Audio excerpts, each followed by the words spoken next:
Hey, what's up everyone? How's it going? I hope everybody is okay in this time of crisis, this whole coronavirus thing and whatnot. It's not easy for anybody. It's very, very stressful. It's very like exasperating, and it's just, how can I say, it's just, you know, is a megalomaniac, in our society. And all I can say is just do what you can, do the best you can, comfort your families, and just show them love. Show your community love. Make sure that everybody's well protected. Find out if they need anything. Be proactive. Don't neglect anybody, and it'll be well with you. Okay, so today I'm just gonna go through my custom kits, because I've realized that when you go on a lot of YouTube videos for electronic drum kits, a lot of people don't have custom kits. They only use what they expect from the kit. They expect some sort of brilliance from the kit itself. And what I was saying yesterday on 6.5 Drums channel is that it's good playing all these top-notch pieces of gear, but unless you work with the parameters yourself, you're not going to get the best out of them. So I always work with my kits. First of all, let me calibrate my hi-hat. So that's open and then close. First of all, guys, please let me know how you like to mix your drums, because I know some of us probably like to have our, like, I don't know, how do you like blending all your drums? Do you like having your hi-hat powerful, or do you have like for example your overheads, your hi-hat and whatnot, do you like to have it kind of more ambient than the skinned parts of the drum kit? How do you, or do you like everything being on the same level? Like, just let me know how you do it. But just want to know your preference.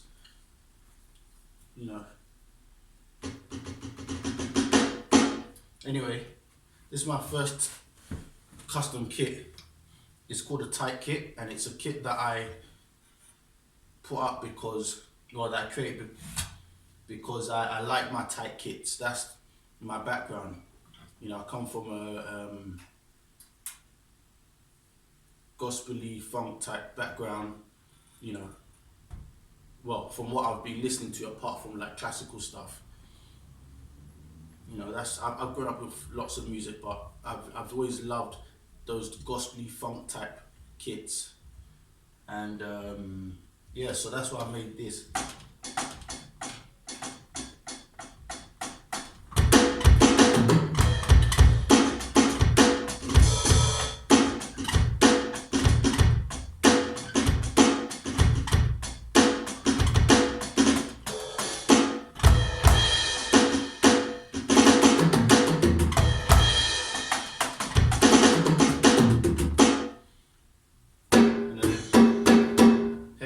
On the fourth tom, I've got an open, what do you call it? Do you call it open snare, or do you call it, or an off center, or basically it's an off center. So that's what it is. So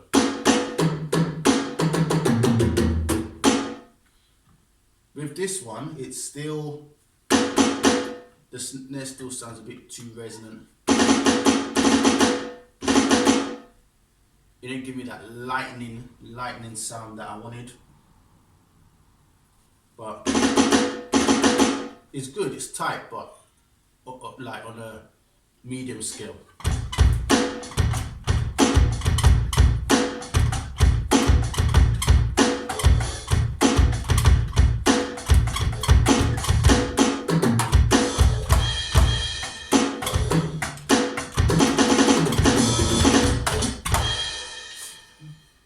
Next one is a one I've called Roto Funk, because I've got the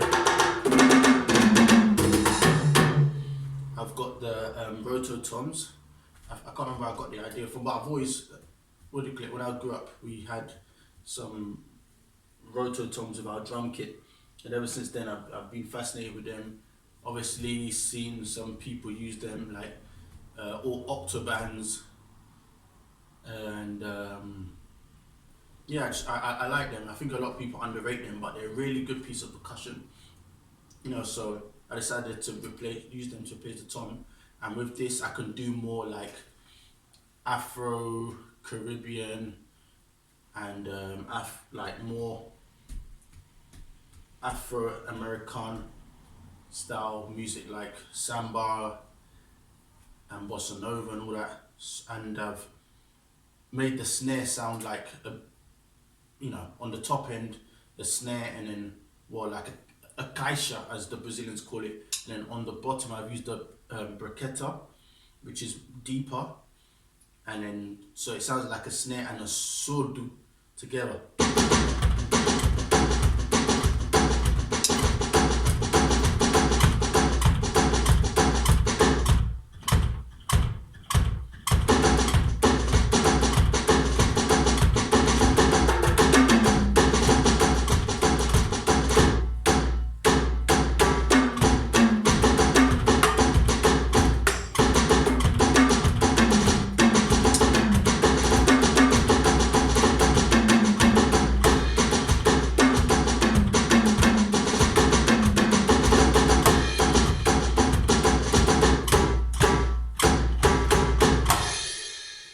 Okay, obviously I need to compress the cymbal, because obviously it's not loud enough. That's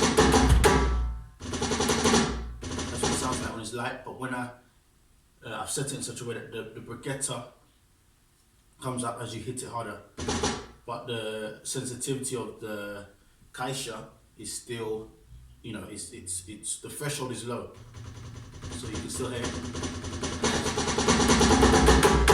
And then that's when you get that coming in. So I like that. We've got a silver kit, which is more of a bright, metally sounding, polished metal steel kit. Hey, whatever. Probably use this for like fusion or electro rock or any new wave hybrids or whatever.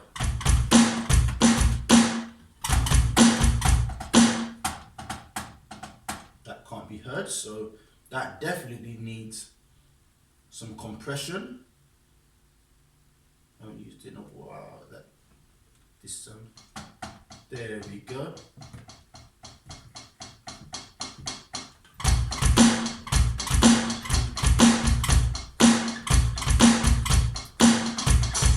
I can use it for Rotom.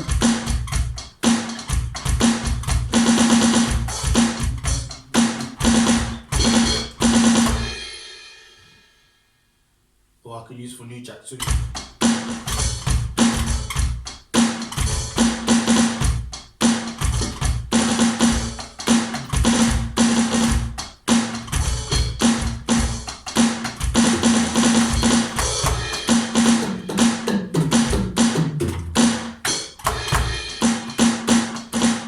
Sorry, but I've done too many fills there. So that's my silver kit. Got my power live, so this is like a big festival, what do you call it, branders, whatever. I'm on a great massive tour type kit,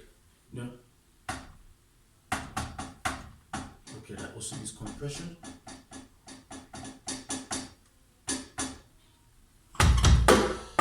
Compression needed.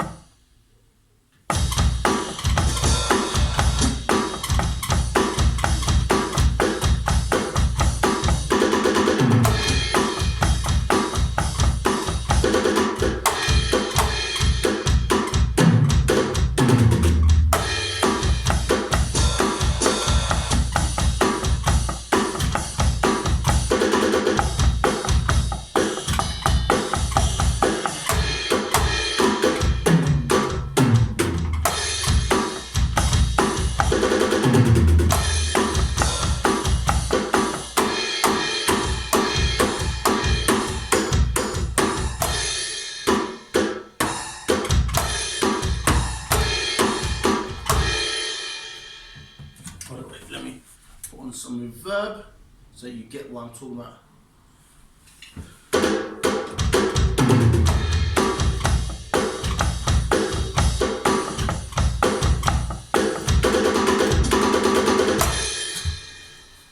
Yeah, so that's the type of kit you use when you're touring, like you're doing those big festivals and you want a really thunderous like kit, you know, and you're playing with some of these guys like Led Zeppelin, and they just roll with their guitars and you're just playing this massive, audacious kit. I've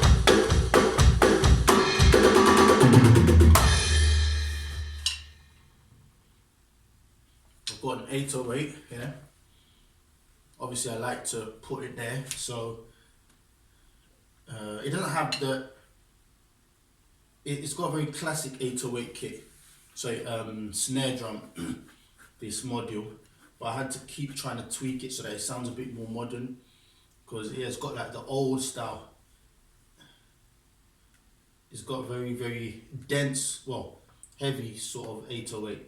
So I've tried to make it, you know, a bit more the way I know it. But hey, and you've got to forgive me. My snare rim ain't working.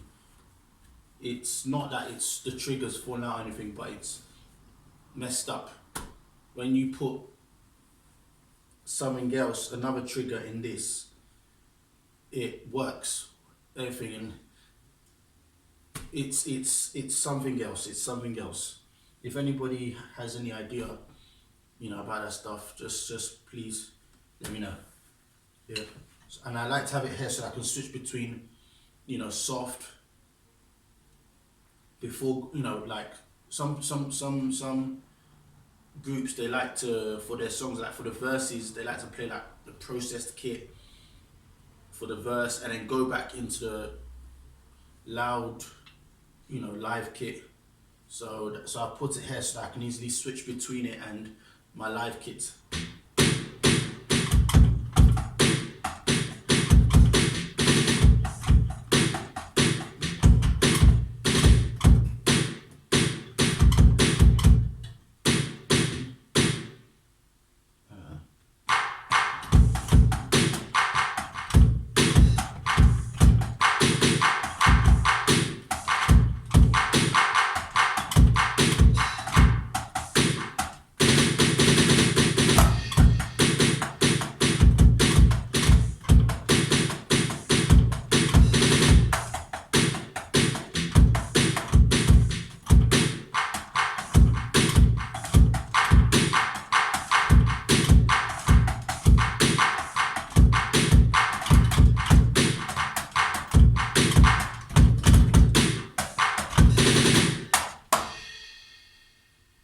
Compression.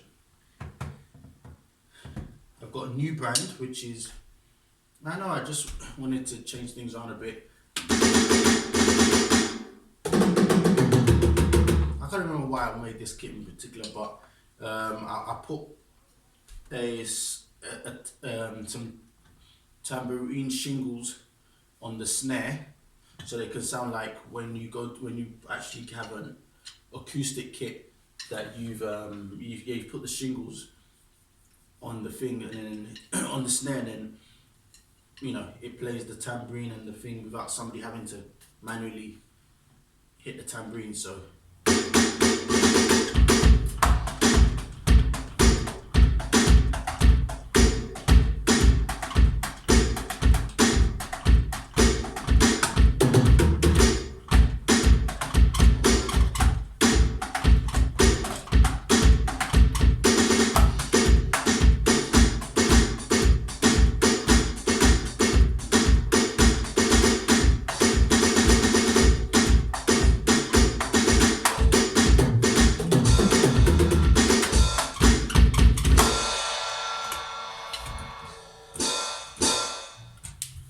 Yes. Also, sorry about the compression not being on, because before I worked out all that stuff, I'd already saved all these kits. Well, some of them, but also I like to just keep them off so that, because I've seen why some people don't like to keep it on, because they feel it cuts through the through the mix more than it should do. So you've got to balance it, and well, yeah, all in good time, eh? But yeah, it depends on how I'm feeling. That's why I don't always save certain settings, because it's not absolute that I will not. It's not absolute that I would like to keep those changes, for the next time. Because I know that's just momentary, just how I'm feeling then. May not be the same next time, so I want to have just a safe platform where I can just keep editing, tweak a little thing here and there, depending on how I'm feeling. So it's always subject to change. So, but what matters is that the fundamentals are there, everything can be heard, and everything's balanced. That's what's important. So I always like to just keep a flat playing field, and just, depending on how I'm feeling, then push it up if need be. Then you understand, it's not every time that I'm gonna, oh yeah, I need to have it that loud. So hey, this is a gold kit. So let me just remind you. So the first kit you heard was a tight kit. Second kit you heard was the Roto Funk. The next kit was a silver kit. Next was a Power Live. Next was the 808. Next was a new brand. Now this one is a Goldy. So this one is like a vintage kit. It's like a crispy, brassy gold kit. It goes good for like stuff like Dixieland music. And a bit older styles. If you want something that sounds a bit more, how can I say it? Yeah, a bit more classic. I know some of you like that classic style.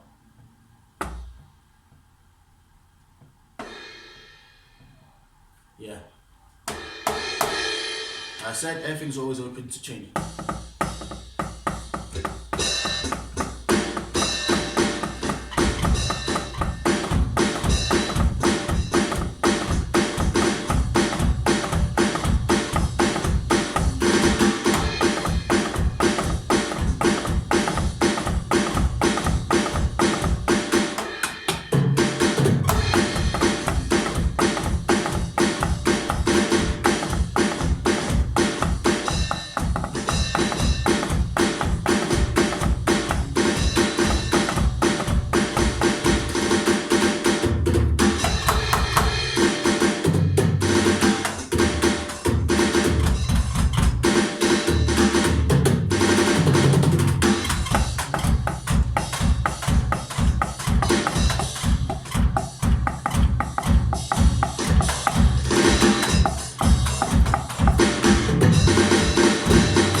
That's the gold kit. That's the Goldy kit. There's the platinum kit. I wanted a sound that can reverberate and can be a bit processed. So for like all your new or your tech funk and tech rock style or tech pop style artists who like to switch from processed drums to live drums in between verses and choruses. This is like that. I couldn't get the delay right at the time, so I just had to put the ambient.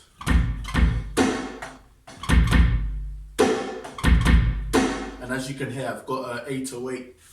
So this is like a hybrid kit.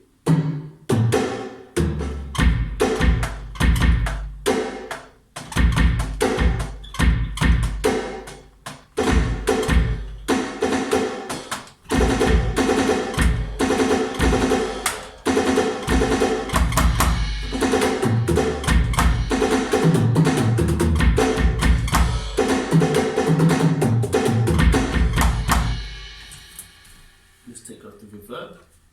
Well,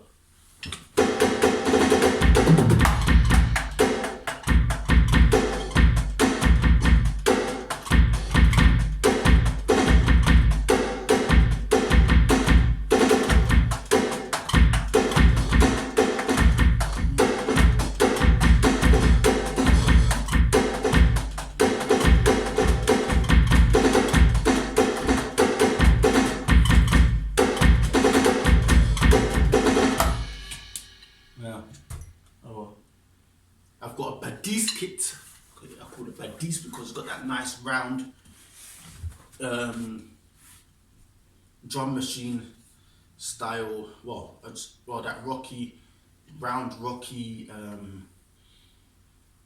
drum sound that I always used to hear, you know, on like Yamaha DD12s and them sort of drum machines, and some of the older rock guys will actually have it when they dampen their snare.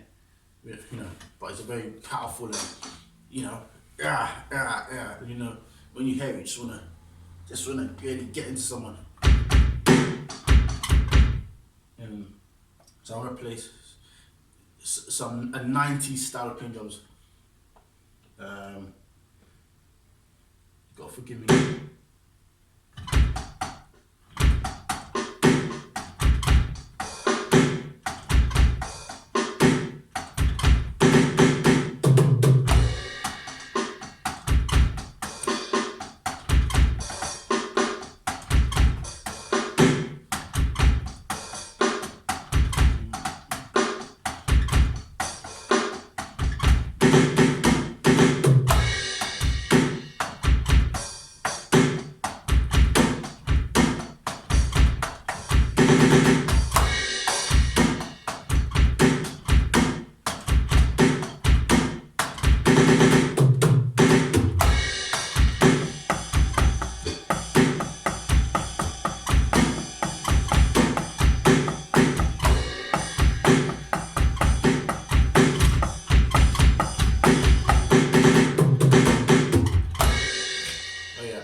Hit it too hard,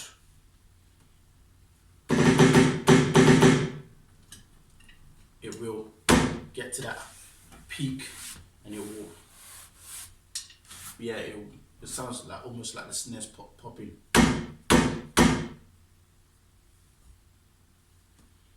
Hey, what they call a meaty snare. Here is my favorite kit. Here is my favorite kit. This is my signature kit. I love this kit. This kit is called Tight 2. So it's stemming from my previous one, but I actually found the snare I was looking for, tight cut edge snare, and I put 2 of the Y4x4s on. I would have wanted to take one off, but I'm like, let me keep them there, and then dip. And as I said, if I'm feeling in the moment that I need to take one off, all I have to do is just go to B and just turn down the volume, and I can have it nice and, you know. But I thought, you know what, let me have both the rim shot and the snare head in one thing. So that's why I've put them together, and I've put them at a level that they can both blend with each other without them getting the better of each other. But still, you know, if I can take the snare off, so it's just got that complete sharpness, then cool. But yeah.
tight kit. I love my funk and my I like my tight, sharp snares, and that was that.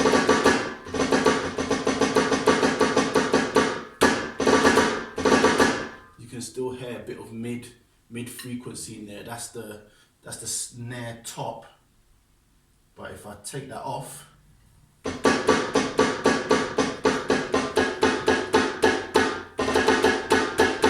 now you just got that high frequency from the rim shot.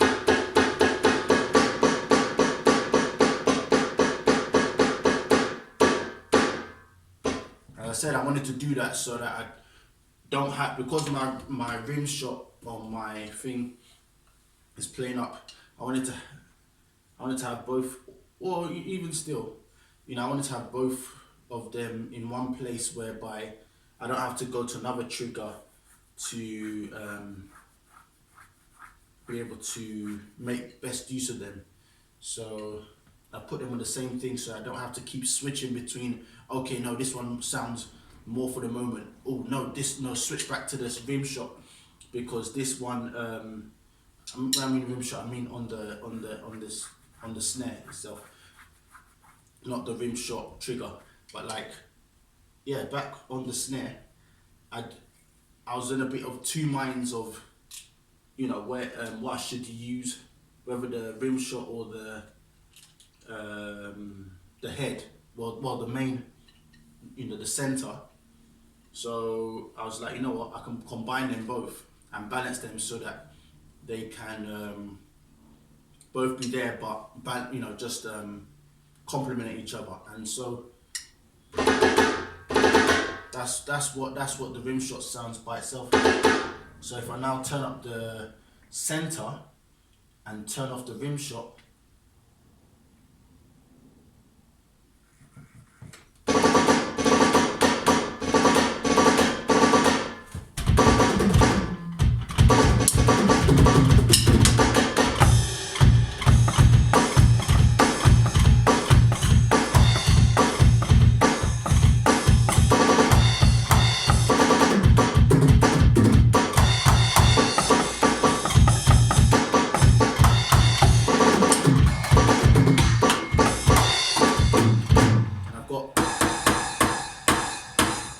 second crash there, or splash. I've got my Chinese cymbal there, because you know, a lot of us who play these type of kits, tight kit, we like we like having that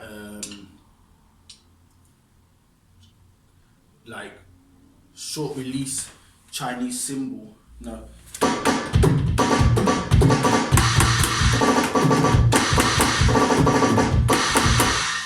Okay. I've got a neo jazz kit, so that's like a blend of neo soul and jazz. So all these new jazz styles, like neo soul, soul, funk, fusion, all that. You know, the new like R&B, like all these styles. You know, are modern jazz styles, so to say, and I combine them all.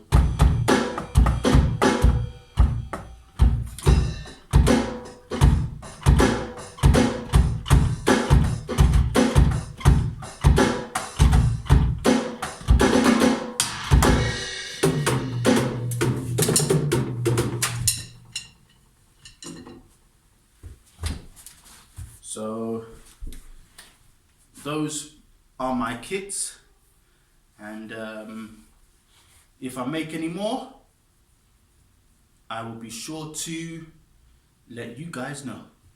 But right now, there's something I must do. Stay safe, everybody.